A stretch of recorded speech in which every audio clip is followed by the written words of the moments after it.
আসসালামু আলাইকুম ওয়া রাহমাতুল্লাহ।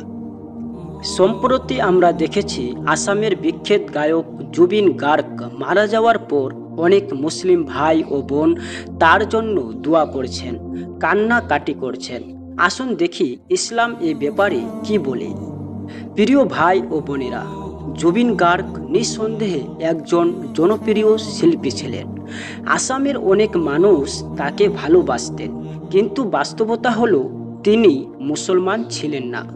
ইসলামের দৃষ্টিতে কোনো অমুসলিম মারা গেলে তার জন্য দোয়া করা, মাগফিরাত চাওয়া বা জান্নাত কামনা করা হারাম।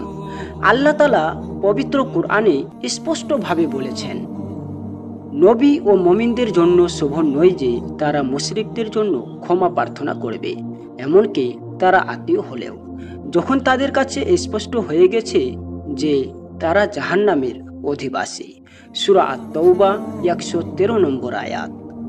রাসূল সাল্লাল্লাহু আলাইহি ওয়াসাল্লাম পর্যন্ত তার প্রিয় চাচা আবু তালিবের জন্য ক্ষমা চাইতে পারেননি, কারণ আল্লাহ তাৎক্ষণিকভাবে এই বিষয়টি নিষেধ করেছেন।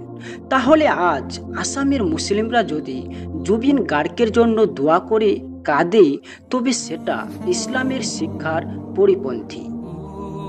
প্রিয় আসামবাসী, মুসলিম ভাই ও বোনেরা, আমাদের আবেগকে নিয়ন্ত্রণ করতে হবে।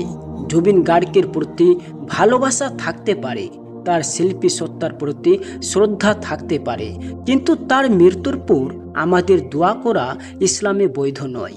বরং আমাদের উচিত জীবিত ও মুসলিমদের জন্য হেদায়েতের দোয়া করা এবং নিজেদের ঈমান ও আমলকে শুদ্ধ করা।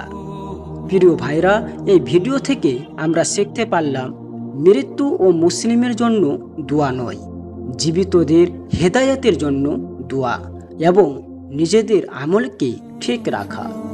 ভিডিওটি ভালো লাগলে অবশ্যই প্রত্যেক মুসলমানের কাছে পৌঁছে দেন, যেন তারাও এই সমস্ত কাজ থেকে বিরত থাকতে পারে।